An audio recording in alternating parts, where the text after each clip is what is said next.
दोस्तों जैसा कि पिछले लेसन में हम लोगों ने बात की एलिमेंट्स ऑफ डिज़ाइन के हवाले से और हमने फर्स्ट एलिमेंट ऑफ डिज़ाइन यानी कि डॉट को भी स्टडी किया।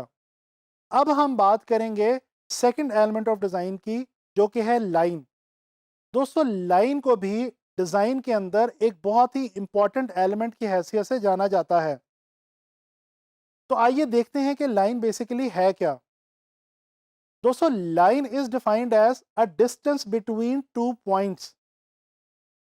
माना यह जाता है कि जब एक डॉट एक जगह से मूव करता है और किसी दूसरी जगह पे जाके रुकता है, तो बेसिकली एक लाइन क्रिएट होती है। इसी तरह से लाइन को कॉम्बिनेशन ऑफ डॉट्स भी कहा जाता है। दोस्तों यहाँ पे लाइन के हवाले से जो एक बात जहन में रखनी ज़रूरी है वो ये है कि लाइन की अपनी एक लेंथ और एक अपनी डायरेक्शन हुआ करती है।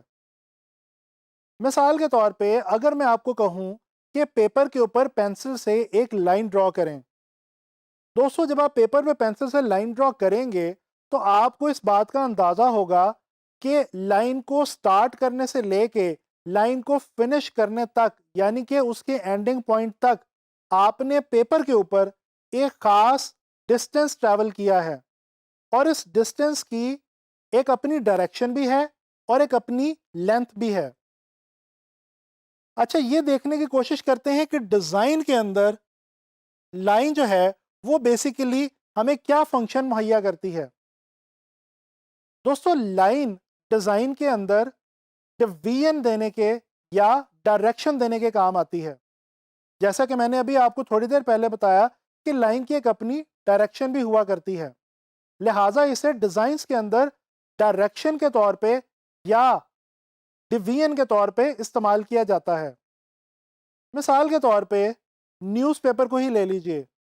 न्यूज़पेपर के अंदर हम सब जानते हैं कि कंटेंट टेक्स्ट की सूरत में दिया गया होता है और अगर आप गौर करें तो आपको पता चलेगा कि वहाँ पे इस कंटेंट को, टेक्स्ट को लाइंस की मदद से डिवाइड किया जाता है। हेडिंग को सब हेडिंग से और सब हेडिंग को बाकी बॉडी टेक्स्ट से लाइंस की मदद से ही डिवाइड किया जाता है, अलग किया जाता है। अगर हम एक और मिसाल लें, दोस्तों डायरेक्शनल साइंस तो आप लोगों ने देखे होंगे।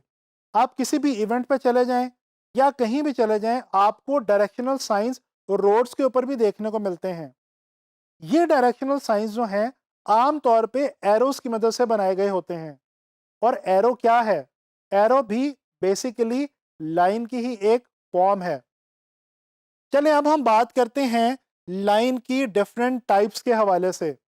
दोस्तों लाइन की काफ़ी सारी टाइप्स हैं। लाइन के हवाले से जो एक बहुत आम तौर पे कन्फ्यूजन पाई जाती है, वो कन्फ्यूजन ये है कि कुछ लोग समझते हैं कि लाइन सिर्फ स्ट्रेट ही हुआ करती है। जी नहीं, ऐसा कतई नहीं है।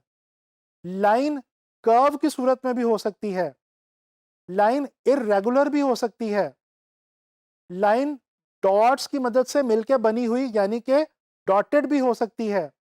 इसी तरह से वेव्स की सूरत में भी लाइन क्रिएट की जा सकती है और लाइन को जिगजैग की सूरत में भी बनाया जा सकता है।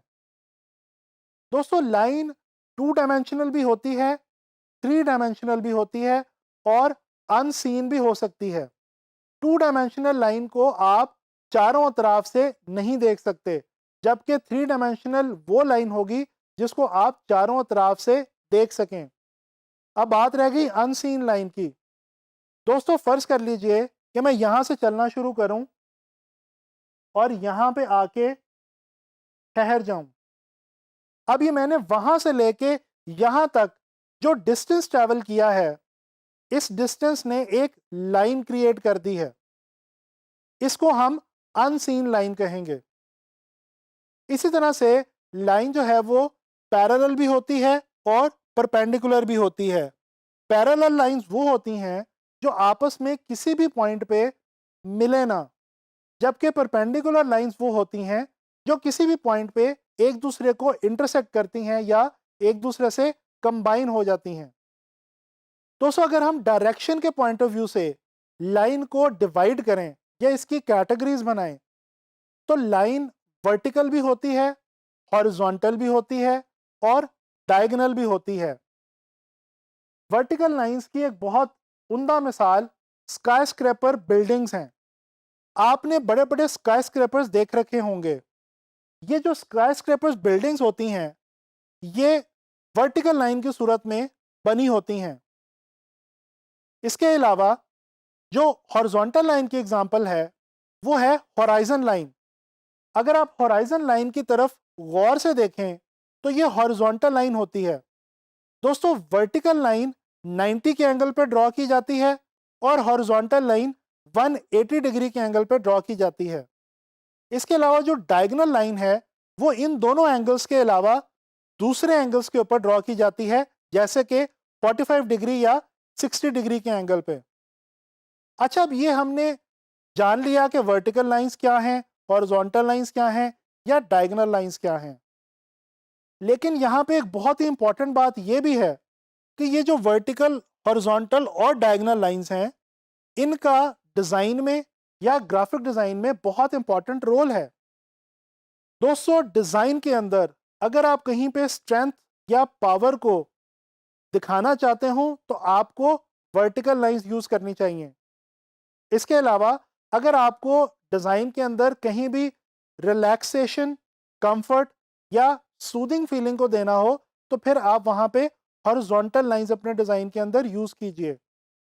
जिस तरह से अगर आप बीच के ऊपर चले जाएं, वहाँ पे जाके जब आप होराइजन लाइन को देखते हैं तो आपको पता चलता है कि ये जो विजुअल है ये बहुत ही सूदिंग और कंफर्ट वाला विजुअल है।